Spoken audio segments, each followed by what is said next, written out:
This is the Thoughtful Travel Podcast. I'm your host, Amanda Kendall of the notaballerina.com travel blog. Every episode, I'll share travel tales from several fellow travel lovers, and together we hope to entertain and inspire you, remind you of some of your own great travel experiences, and encourage you to hit the road again soon.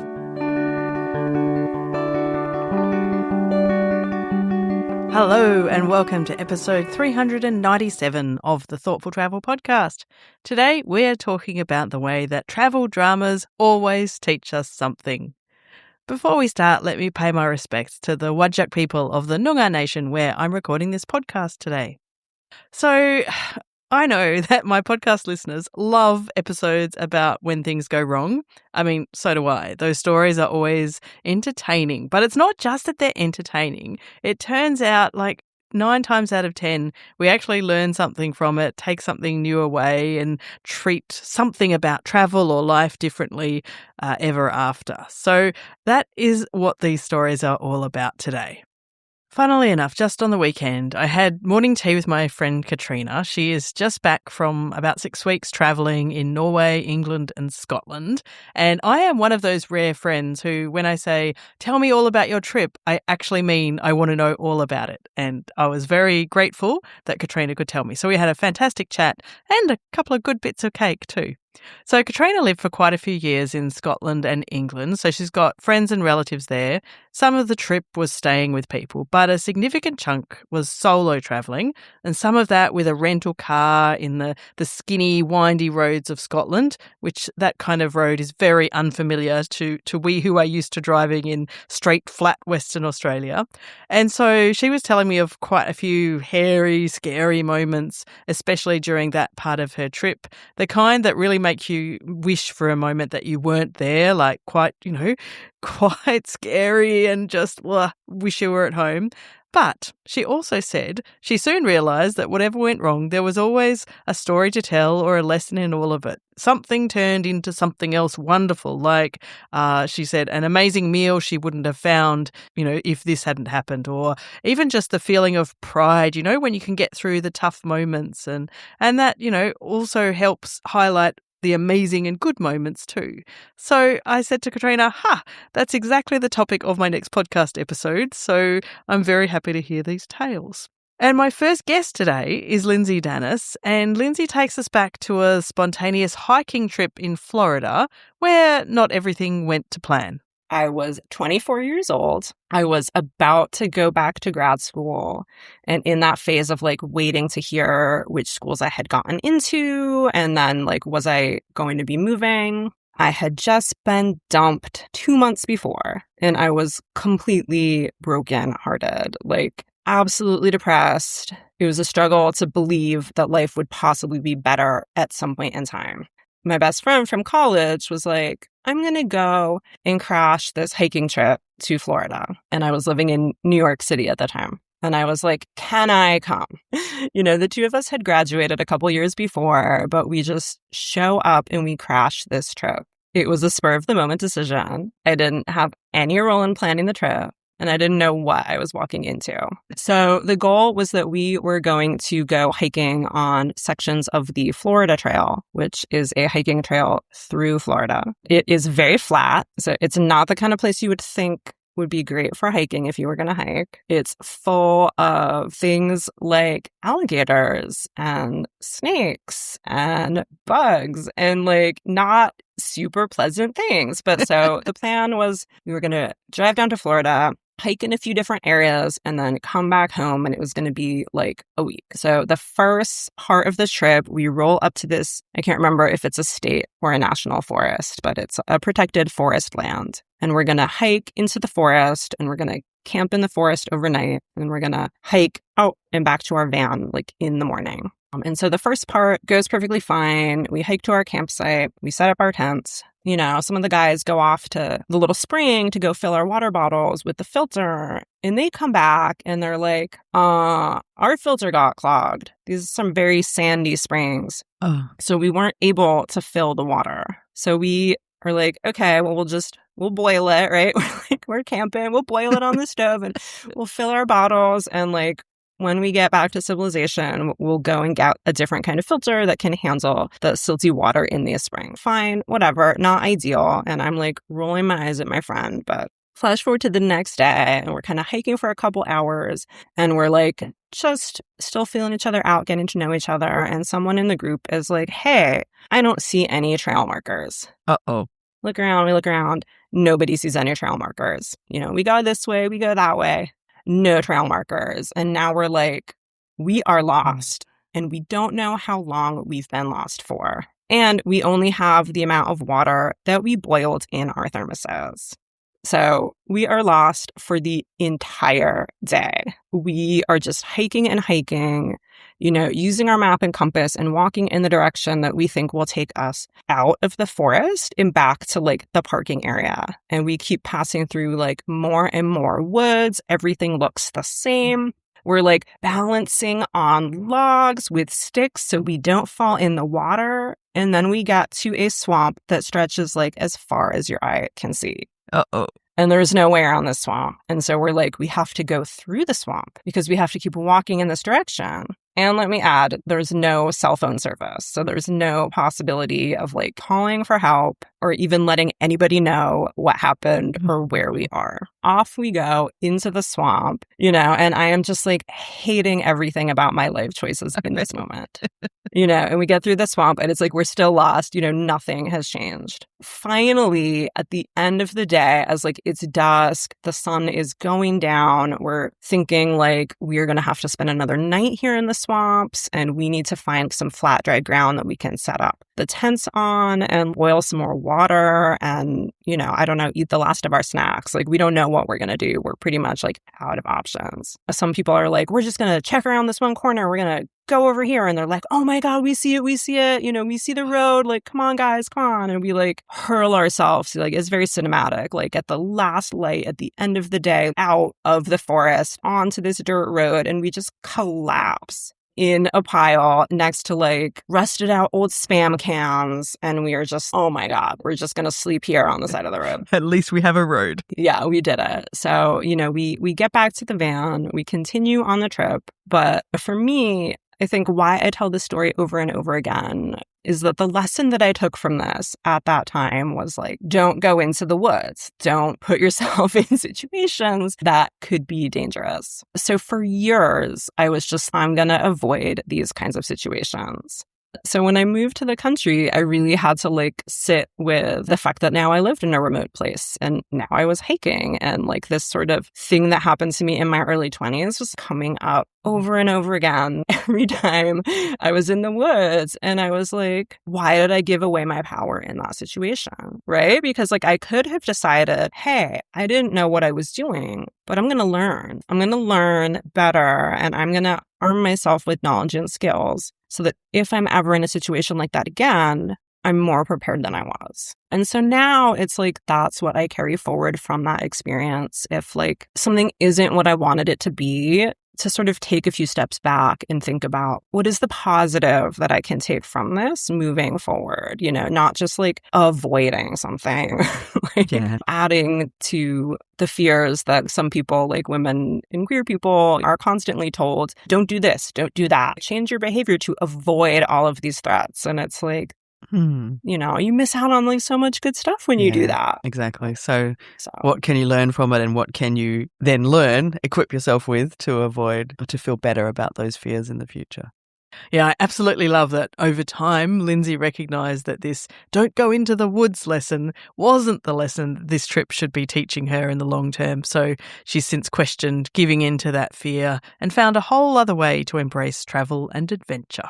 My next guest is Theodora Chatzipavlidis, who takes us back to her university days and a somewhat daunting experience on her arrival in Mexico to study abroad. There was this chapter when I decided to go and study in Mexico, and that's why I'm so connected to this country, because it caused me to find myself in so many different ways that I had absolutely no idea what I'm exposing myself to. Like, I met so many different people there. We are still friends until today. This happened like 8-9 years ago. We still see each other because we traveled together. We experienced this together. It was just this, okay, I traveled in a completely new country, in a completely new continent by myself. And I did a really bad mistake, I would say.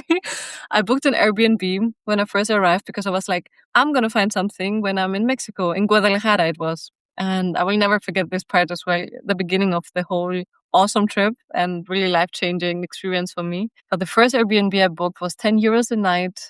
It looked good. It looked okay on the pictures. I arrived super late. It was almost midnight. I was like, take care of Mexico. Everybody telling me, this country is dangerous. And I was then afraid when I arrived there. It was night. I didn't know how to go there. I arrived at the Airbnb. They were still awake. They were a couple.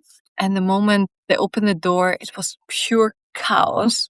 Like, I was like, is this the living room? They were like, yeah, we do some constructions, but it was not it was like messy. It was not there building something. It was just messy. And I saw cucarachas. So I saw like, how you call them? Cockroaches. Cockroaches, yes. And I was like, where did I ended up here? And this woman, she was barefoot. Like, she didn't wear shoes or socks even. Barefoot, and she smashed the cucaracha. And I was like, huh? Where am I? Oh my God. Take me back. And I didn't even shower for 5 days because it was more dirty than staying like 5 days with my clothes and with my own dirt. I didn't shower for 5 days. I booked the hotel before my university started. Luckily, I found a really awesome house with Mexican people. But the first days, I was just like, I want to go back. I cried a lot. I was afraid. It was that moment where I was like, I did a huge mistake to come here.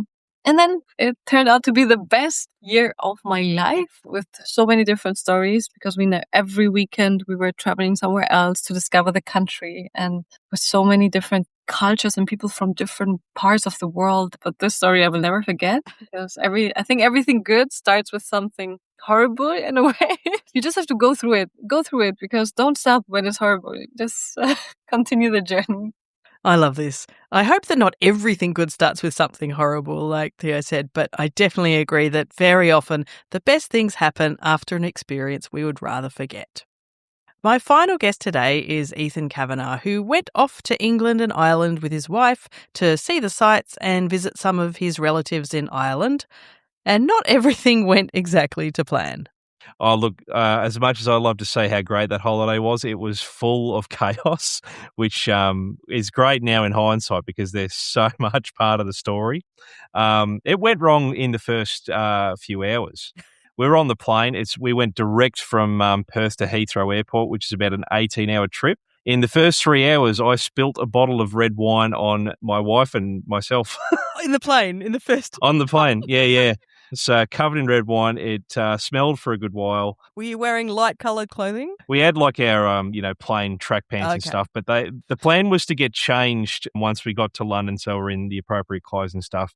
The plan wasn't to toss the clothes in the bin that we had worn because there was just no way of salvaging them. Have you got a good excuse for spilling this wine, like sudden turbulence or...? Not at all. It is entirely to do with the fact that I'm the one that in our relationship that pulls this kind of stuff, very clumsy. Of course, it was going to be me. It was just very fortunate that we didn't have a third person in our row. It was just me and my wife. Or else, if there was a stranger involved, I wouldn't have got the kind response I did from my wife, which was to continue sitting there. But I did have to leave a space between us so she could sleep, understandably. I think that's fair under the I got off circumstances. very lightly. So, Steph, if you're listening, I still apologise for that.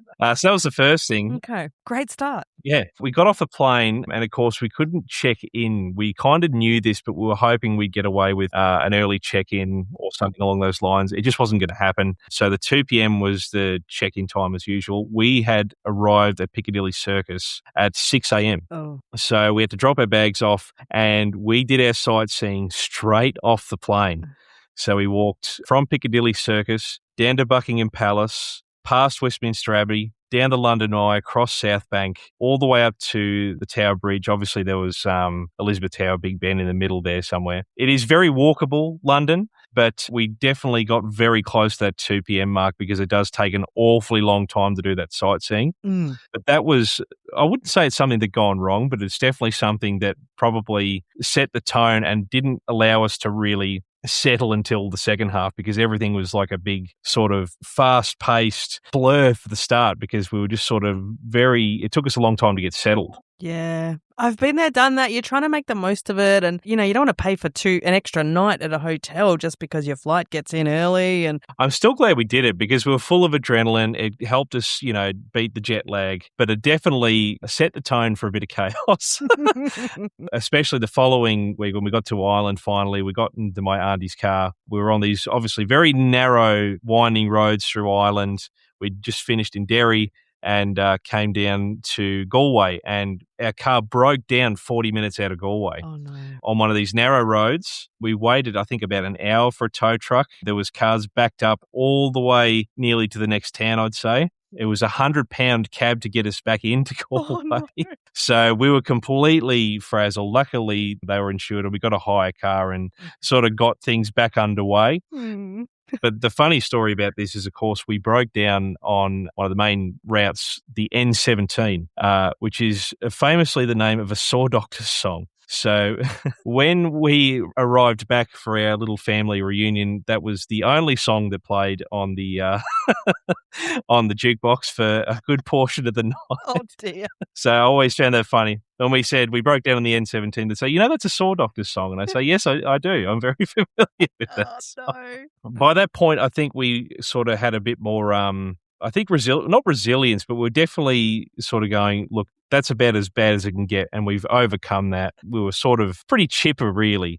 And then we did a glamping situation down in Killarney, and the toilet overflowed all the way into our sleeping living area. That's bad. At that point, we were just we're laughing so hard about it because everything that was sort of happening was like, it felt like this overarching thing was, this is just a chaotic holiday and everything's going wrong, but we're having so much fun. So we definitely got our resilience up, and having that happen after everything else, it just ended up being funny. And we knew that not only were we going to get out of it, but everyone who was around us was so supportive, like our family was, in getting us through that car trouble. The staff at this place at the glamping in Killarney were just fantastic as well. We're so sorry. We're going to move you here. We're going to do this. We knew that we were not going to be stuck in a hole because everyone just wanted us to have this great time over there. The best part of that is, of course, she came in and when the toilet overflowed, she said, "So what are you doing?" I said, "Oh, we're doing a tour around Ireland." And then her response was, "Why?" Because we went in, because we went in the middle of winter in the off season, and it was the harsh weather that caused the blockage, and it's not really a time for tourists. And it's kind of why we were quite happy to go over there, because it was much colder. There wasn't as many people around. And in the middle of all of that, you got some really great days. But there was definitely loads of crazy weather, loads of crazy stories like that. And I'm really glad it all happened, because I just think it gets you a lot better prepared to have a positive mindset during those tough times. Yeah. Because it just ended up making it more fun by the time that one happened. And then, of course, the final icing of the cake was, I mentioned we did a, I can't believe I'm going to mention this story. It's very embarrassing. We booked a day trip to Edinburgh because we were told by our auntie this would be a great idea to go. Ethan, quickly go and sort out the plane tickets. And I went, oh, great. So I ran over there and said, and then I came back 10 minutes later and said, great, very excited. I booked our tickets to Glasgow. Right country. Yeah, it was very close. Unfortunately, they were non-refundable tickets. So with all the frazzlement, I had made this catastrophic mistake, in my opinion, because I'm usually the organizer. I don't usually make mistakes like that. And so I was laughing. I was in that laughing mood, but I was also secretly really filthy on myself. Fortunately, it was Ryanair, who are very affordable. But yeah, that was one of those moments that I will never forget. And I bet every time you're booking flights now, you're just double, triple thinking, where exactly is it I'm planning to go, to make sure you book it right. And that's the thing, you can try and be really pedantic about the times and the dates. Forget to check the destination. That's true, true, the actual destination. Yeah. That would be actually quite easy to do, yeah. You've got to look after the whole lot. Noted. I'll remember you next time I'm booking flights. I mean, honestly, over all the years of this podcast, the things going wrong episodes are the ones that everybody enjoys the most. But also, like, I don't know, you just learn a lot from when stuff goes wrong. And, as long as you've survived, then I think you do. it's like you said, you realize how resilient you can be. It's a good thing.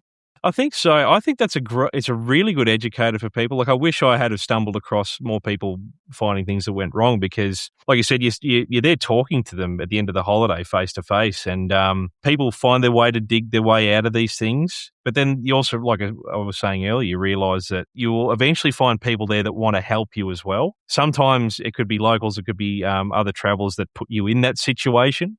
You hear stories of people getting in cabs or being scammed or things like that. But then there are other stories of other travellers and locals there to help you as well. It's good to hear those stories from other people, to hear how other people get out of those situations, because you realise that there is always a way out. Eventually, if you just keep digging, you're going to find some luck.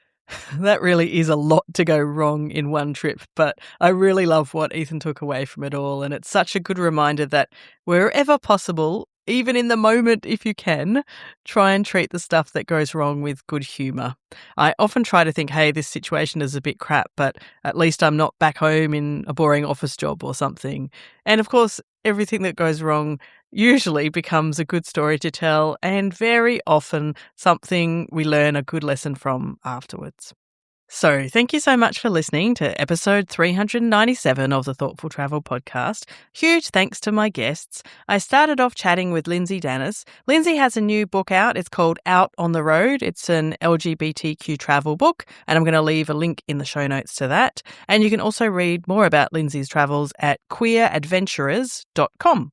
I next chatted with Theodora Chatzipavlidis, and Theo has an app out called Velout, Velout, which is an awesome app for solo travellers, so I will leave a link in the show notes for that.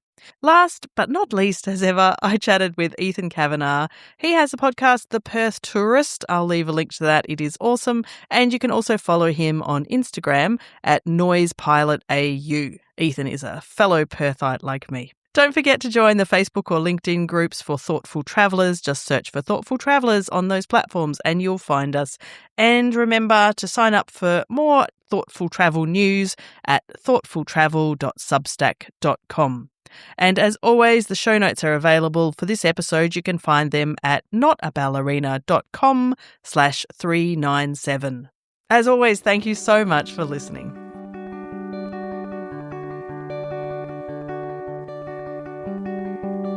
This has been another episode of the Thoughtful Travel podcast. Show notes and other information are at notaballerina.com/podcast. Join me again soon for another chat about why we travel. Bye for now.